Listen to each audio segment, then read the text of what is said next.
नमस्कार मित्रांनो, या विषयावर व्हिडिओ करणं आवश्यक आहे, कारण कल्पना नाही आपल्याकडे प्रत्येक गोष्टीचं ज्या पद्धतीने राजकारण केलं जातं त्या राजकारणामुळे लोकांचा या देशात काही चांगलं होतं याच्यावरचा विश्वास अनेकदा उडून जातो। आज देशाचे पंतप्रधान नरेंद्र मोदी यांनी तेजस 1A विमानातनं, आणि तेही ऑक्टोबर महिन्यात भारतीय हवाई दलात सामील करण्यात आलेलं आहे, म्हणजे अवघ्या महिन्याभराच्या आत या विमानातनं उड्डाण केलं। आपल्याकडे सहसा वयाच्या 73व्या वर्षी लोक तीर्थयात्रेला जातात, पण ज्या सहजतेने नरेंद्र मोदी आज त्यांनी उड्डाण केलं, आणि हे उड्डाण करताना त्यांच्या चेहऱ्यावरचे भाव, आत्मविश्वास, चालण्यातली तडफ हे दिसत होतं। ते बघता देशाचं नेतृत्व एका खंबीर व्यक्तीच्या हातात आहे हे पदोपदी जाणवत होतं। कारण तेजस हे स्वदेशी विमान आहे, आणि आपल्याकडे अनेकदा असं असतं की बाहेरच्या गोष्टी चांगल्या असतात, अमेरिकन विमानं, रशियन विमानं, फ्रेंच विमानं, याच्यातनं उड्डाण करताना आपल्याला खात्री असते की याला काही होणार नाही, पण उलट आहे। तेजस हे लढाऊ विमान आहे, LCA म्हणतात, लाईट कॉम्बॅट एअरक्राफ्ट, आणि त्या विमानाचं एक जी प्रगती आहे त्याच्यासाठी हा व्हिडिओ केलेला आहे। हे जगातलं सगळ्यात सुरक्षित विमानांपैकी एक आत्ता समजलं जातं, कारण त्याचा एकही अपघात झालेला नाही आहे। म्हणजे MiG-21 विमान, अर्थात ते खूप जुनं आहे आणि त्या विमानाची डागडुजी आणि स्पेअर पार्ट्स याचे प्रॉब्लेम आहेत, पण त्याच्या जशा अपघाताच्या वेळोवेळी बातम्या येतात तशा तेजस विमानाचा अजूनपर्यंत अपघात झालेला नाही आहे। पण तरी देखील देशाचे पंतप्रधान जेव्हा अशा विमानातनं सॉर्टी करतात तेव्हा त्याच्याबद्दल चर्चा होणं स्वाभाविक आहे। काँग्रेसने लगेच त्याचा श्रेय घ्यायचा प्रयत्न केला। त्यांनी सांगितलं हा तेजस विमानाचा कार्यक्रम आमच्याच काळात सुरू झाला होता, म्हणजे लाज वाटली पाहिजे। 1983 साली LCA प्रोजेक्ट सुरू होतं आणि पंतप्रधानांचं विमान उड्डाण व्हायला 2023 साल, 40 वर्ष जातात, म्हणजे 40 वर्ष। या 40 वर्षात आपण किती विमानं आयात करतो, आणि 10 वर्ष काही आयात न करता नुसत्या फायली उबवतो। AK अँटोनी यांनी घरकोंबडेगिरी केली आणि फाईल उबत बसले, आणि मी भ्रष्ट नाही, मी स्वच्छ आहे, मी स्वच्छ आहे करत भारताला संरक्षण दृष्ट्या मागे नेण्याचं काम UPA सरकारच्या काळात झालं। पुन्हा दुसरा विषय आला की हे सगळं मोदींचं नाटक आहे, कारण आज राजस्थानमध्ये मतदान आहे आणि राजस्थानमध्ये लढाऊ बाणा आहे। अनेक लोक सैन्यात जातात आणि त्यांची मतं मिळवण्यासाठी हे मोदींनी तेजस विमानातनं फेरफटका मारला। म्हणजे बघा, सगळ्या गोष्टीचा राजकारणाशी संबंध जोडला जातो। मग राहुल गांधींनी पॅराशूटमधनं उडी मारायची होती, दाखवायचं होतं की आपणही किती फिट आहोत ते, नाहीतर एरवी ते जोर बैठका काढत असतात। कुठेतरी परदेशात जाऊन तिथे त्यांना उडी मारता आली असती, अगदी देशात जर शक्य झालं नसतं तर। पण या पार्श्वभूमीवर या तेजस विमानाच्या वाटचालीचं आणि पंतप्रधानांनी आज जे काही सोशल मीडियासाठी असेल जे त्यातनं एक जो संदेश द्यायचा प्रयत्न केला आहे त्याचं महत्त्व समजून घेणं आवश्यक आहे। मित्रांनो, भारत 1983 साली या विमानाच्या प्रकल्पावर काम करायला सुरुवात झाली, तेव्हा त्याचं नाव LCA होतं। त्याचं नामकरण तेजस हे अटल बिहारी वाजपेयींच्या काळात झालं 2001 साली त्याला तेजस नाव देण्यात आलं, आणि त्याच्यानंतर ते पुढे येऊन आपल्या सैन्य दलात यायला जेवढा वेळ लागला, हा खरं तर एवढा वेळ का लागावा हे काही अनाकलनीय आहे। पण आज तेजस भारताच्या हवाई दलाचा मोठा भाग झालेला आहे। भारताच्या हवाई दल जगातलं 4थं सगळ्यात मोठं आहे, पण त्याच्यातही आपल्याला लाज वाटावी अशा अनेक गोष्टी आहेत। कारण या हवाई दलामध्ये आपण इतक्या ठिकाणून आयात केली आहे। याच्यामध्ये MiG-21 ची विमानं, ज्याला फ्लाइंग कॉफिन्स आता म्हटलं जातं, 1960च्या दशकात ते पहिल्यांदा आयात करायला सुरुवात झाली। त्याची 128 विमानं आत्ता आहेत। MiG-29 जे मल्टी रोल फायटर विमान आहे, म्हणजे MiG-21 हे फायटर जेट आहे MiG-29 आहे ते मल्टी रोल कॉम्बॅट फायटर आहे, त्याची 65 आहेत. तेजस आत्ता 32 आहेत, पण नुकतीच 80 का 83 विमानांची ऑर्डर दिलेली आणि भविष्यात तेजस भारतीय हवाई दलामध्ये अतिशय मध्यवर्ती अशी भूमिका बजावणार आहे. कारण तेजसची सुरुवात MiG-21ला बदली करण्याच्या दृष्टीने झाली, पण आता केवळ MiG-21लाच नाही तर कदाचित MiG-29 आणि मिराज वगैरे या विमानांनाही बदलण्याचं काम, त्यांचं रिप्लेसमेंट करण्याचं काम तेजस MK-1A आणि MK-2 ही 2 विमानं, त्याची जी पुढच्या आवृत्ती आहेत ते देशातल्या हवाई दलाचा एक मुख्य भाग होणार आहे. आणि नुसतं तेवढंच नाही तर जगातल्या अनेक देशांना ते निर्यात करण्याच्या वाटाघाटी चालू आहेत, त्याच्याबद्दलही या व्हिडिओत मी बोलणार आहे.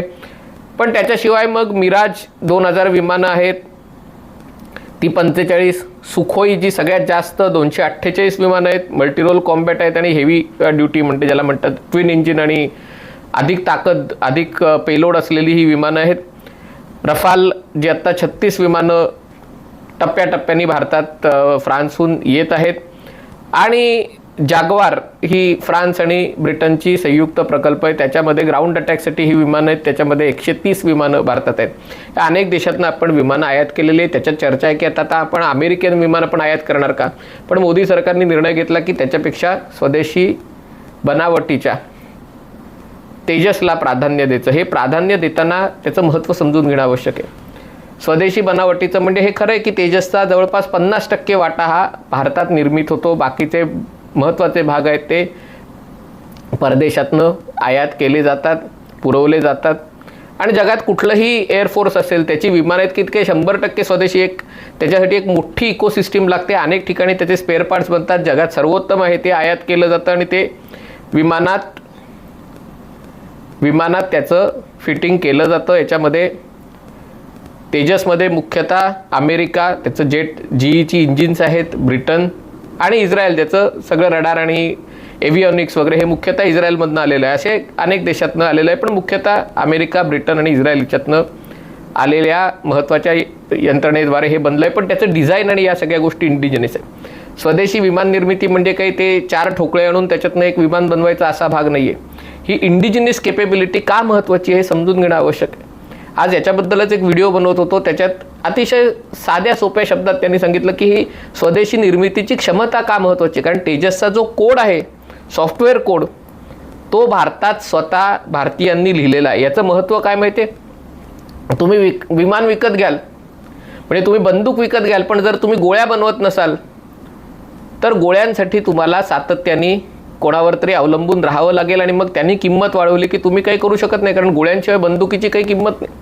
तसं विमानाचे जे कोड असतात ते जर भारतात लिहिले गेले नसेल, तुम्ही विमान स्वस्तात घेतलं, रशियाकडनं घेतलं, फ्रान्सकडनं घेतलं, पण जर तो कोड भारतात लिहिला नसेल तर तुम्हाला ज्या देशातनं विमान घेतलंय फक्त त्याच देशाची शस्त्र वापरावी लागतात आणि विमानाला त्याच्या 30-40 वर्षाच्या आयुष्यात किती शस्त्र वापरावी लागतील आणि ही शस्त्रास्त्र मग चढ्या दरांना नंतर खरेदी करा आणि त्यामुळे तुमचं परकीय चलन हे परदेशात जात असतं. तेजसचे जे कोड आहेत ते भारतात लिहिले असल्यामुळे या विमानात स्वदेशी शस्त्र वापरता येतात, इस्रायली शस्त्र त्याच्यामध्ये वापरता येतात, फ्रेंच किंवा रशियन मिसाईल्स त्याच्यामध्ये वापरता येतात, कारण हे आपण स्वतः केलेलं आहे आणि ते त्याचं महत्त्व आहे. आणि म्हणून म्हटलं की ज्याला 100% इंडिजिनियस केपेबिलिटी आहेत त्याच्यासाठी त्याचं एरोडायनामिक डिझाईन आहे, ते तुम्हाला ती क्षमता यायला पाहिजे. Fly by wire flight control म्हणजे आतमध्ये वैमानिकाला ज्या सगळ्या गोष्टी त्याच्या हातात म्हणजे त्या सगळ्या त्याला मदतीला येतात ते सगळं तुम्ही स्वतः करू शकत असलं पाहिजेत. एव्हिओनिक्स ते तुम्हाला स्वतःला कळलं पाहिजे. एअरक्राफ्ट डिझाईन आणि कॉम्पोजिट स्ट्रक्चर हे जे तेजसचं वैशिष्ट्य आहे, कारण ते अतिशय हलकं आहे, पण ते जेवढं हलकं आहे तेवढंच ते मजबूत आहे, कारण त्याच्यासाठी कॉम्पोजिट धातूचा वापर केलेला आहे आणि तरी ते स्टीलपेक्षाही ते अधिक मजबूत आहे. आणि मग त्याच्यामध्ये इलेक्ट्रिकल आणि मेकॅनिकल सिस्टीम ज्या काम करायला पाहिजेत, कारण नुसतं विमान उडवायचं नाही आहे, समोरनं हल्ला होणार आहे त्याला तुम्हाला चुकवायचं आहे, त्याच्यावर क्षेपणास्त्र डागायचे, हे सगळं करताना ती मॅन्युअर केपेबिलिटी पाहिजे. आणि याच्यावर प्रचंड टेस्टिंग, म्हणजे कारण टेस्टिंग महत्त्वाचं आहे, कारण तुम्ही किती हजार तास ते विमान उडलं आहे, त्याच्यात अपघात किती झालेत, त्याच्यात कुठले दोष आढळलेत, या सगळ्या गोष्टी कळणं आवश्यक आहे. आणि त्या दृष्टीने तेजसचा जो विकास होतोय, तेजसची जी एक वाटचाल होते ती कौतुकास्पद आहे. संपूर्ण देशभर या तेजससाठी लागणारे स्पेअर पार्ट्स किंवा ज्या छोट्या छोट्या सिस्टीम्स असतील त्याची यंत्रणा तयार झाली. देशातल्या अनेक स्टार्टअप कंपन्यांना, मोठ्या कंपन्यांना त्याच्यातनं काम मिळालेलं आहे आणि त्यामुळे तेजसवर आपण जेवढा खर्च करू तेवढं भारतीयांना रोजगार मिळणार आहेत, भारतात रोजगार मिळणार आहेत. तेजस MK2 हे जे विमान आता त्यातनं पुढे विकसित झालं आहे, त्याच्यामध्ये मग रडार पाहिजे, इंटरनल अर्ली वॉर्निंग सिस्टीम पाहिजे, IRST पाहिजे, या सगळ्या गोष्टी त्याच्यामध्ये इत्यंभूत केलेल्या आहेत. त्याच्यामध्ये पेलोड जास्त पाहिजे, कारण तेजस LCA जे पहिलं विमान होतं त्याच्यात 3,500 स्फोटक किंवा शस्त्र वाहून न्यायची क्षमता होती. याच्यामध्ये माझ्या माहितीप्रमाणे 6,500 किलो त्याची क्षमता आहे. त्याचा टप्पा 400 किलोमीटर सुरुवातीची रेंज होती, त्याची आता रेंज वाढवण्याची गरज आहे. आणि त्याच्यामध्ये या सगळ्या गोष्टी करताना ते स्वतः जमणं आवश्यक आहे. हा जो तेजस 1 ते तेजस 1A आणि तेजस 2 MK2 हा जो विकास झालेला आहे, म्हणजे त्याच्यातलं तेजसला जे पहिलं तेजस होतं त्याच्यामध्ये GE 404 GE F404 इंजिन होतं, ते आता अधिक क्षमतेचं GE F414 इंजिन आता त्याला वापरलं जाणार आहे. आणि चर्चा आहे की GE हे इंजिन आता भारतात बनवणार आहे. म्हणजे ठीक आहे, म्हणजे ते संपूर्ण इंजिन आपण बनवणार नाही, कारण अमेरिकेची GEची ती ताकद आहे, ती त्यांना आवश्यक आहे. पण जेव्हा हे इंजिन भारतात बनेल तेव्हा त्याचा पुरवठा अधिक नियमितपणे होऊ शकेल. आपली त्याच्यातनं अनेक भारतीयांना ते तंत्र शिकण्याची संधी मिळणार आहे. जसे म्हटलं की त्याचं वजन 13,500 किलो होतं. या नवीन तेजस जे MK2 आहे त्याचं वजन 17,500 त्याचं वजन हे किलो असणार आहे. पेलोड क्षमता 3,500 ची 6,500 पेलोड क्षमता असणार आहे. इंधन त्याच्यात 2,486 किलो इंधन वाहण्याची क्षमता होती. त्याच्यामध्ये 3,300 किलो इंधन, जेवढं जास्त इंधन तेवढा जास्त टप्पा जेवढा, म्हणजे नाहीतर तेजस 1 हे मुख्यतः पाकिस्तानसाठी वापरता येणार होतं, हे कदाचित चीनसाठीही वापरता येऊ शकेल. पण या तेजस विमानाची जी म्हणजे एक प्रकारचा विकास झालेला आहे, त्याच्यातनं देशाचं या क्षेत्रातलं वाढतं सामर्थ्य लक्षात येतं आहे. आता प्रश्न आहे की तेजस निर्यात कशी होणार, कधी होणार? कारण भारत खूप ॲग्रेसिव्हली, खूप ताकदीने तेजस विमानांच्या निर्यातीसाठी प्रयत्न करत आहे.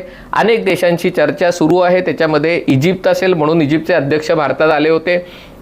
मलेशिया आहे, याच्यामध्ये अर्जेंटिना आहे, खुद्द अमेरिका ही त्यांची ट्रेनर आणि काही विमानांसाठी तेजस विमानं घ्यायची. म्हणजे अमेरिका खरं तर जगातलं सर्वोत्तम, सर्वात बलाढ्य देश आहे ॲडव्हान्स, म्हणजे ज्याला फायटर जेट्सच्या बाबतीत. पण अमेरिका जी तेजस विमानं विकत घ्यायचा अमेरिका विचार करते, कारण तेजस विमानांची किंमत ही सगळ्यात किफायतशीर असते, कारण भारतात निर्मितीची क्षमता जास्त आहे. आणि तेजसला पर्याय जो आहे तो चीन, आणि चीननी पाकिस्तानला ते तंत्रज्ञान देऊन त्याला JF-17 काय जी विमानं आहेत ती त्याच्यात स्पर्धेत आहेत. कोरियन विमानं आहेत, अमेरिकेची F-16 आणि F-18ची स्पर्धा, F-16ची स्पर्धा आहे. आणि असं असताना तेजस विमानं जगभरात विकली कशी जातील? अर्जेंटिनाचंच एक उदाहरण सांगतो. अर्जेंटिनामध्ये म्हणजे तेजस विमानं घ्यायला अर्जेंटिना तयार झालं होतं. अर्जेंटिना दिवाळखोरीच्या उंबरठ्यावर आहे. नुकतंच मी व्हिडिओ केला होता. अध्यक्ष तिथे निवडले गेले, त्यांनी आता ती सगळी व्यवस्था बदलून टाकायचे. पण त्या अर्जेंटिनामध्ये तेजस विमानं विक्रीसाठी खूप गांभीर्याने चर्चा झाली होती. पण त्याच्यामध्ये तेव्हाच्या वेळेला ब्रिटन आणि अर्जेंटिनाचे संबंध बिघडलेले असल्यामुळे, तेजसमध्ये ते ब्रिटिश सिस्टीम्स असल्यामुळे ती विमानं अर्जेंटिनाला द्यायला ब्रिटननी त्याला हरकत घेतली होती आणि त्यामुळे तेव्हा ती गाडी अडकली होती. नंतर मी असं ऐकलं की अर्जेंटिनाने अमेरिकेशी करार केला, म्हणजे थर्ड पार्टी ट्रान्सफर ज्याला म्हणतात. म्हणजे अमेरिकेने F-16 विमानं दुसऱ्या देशाला विकली असतील, कुठल्या तरी युरोपीय देशाला विकली असतील, त्यांना त्याची गरज नाही, मग तिकडनं ती विमानं घ्यायची तरी अमेरिकेची परवानगी लागते. अशा प्रकारचा करार झाला. अजून विमानं खरेदी केलेली नाही आहेत. पण आता अर्जेंटिनामध्ये सरकार बदललं आहे. मध्ये अशी चर्चा होती अर्जेंटिनामध्ये चीनी विमानं घ्यायचा त्यांचा प्रयत्न होता.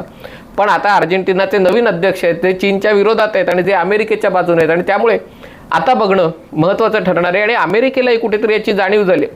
म्हणजे अमेरिकेला ही कल्पना आहे की अमेरिकेचा प्रयत्न असा असतो की आपली जुनी विमानं F-16 वगैरे ही या देशांना विकावी.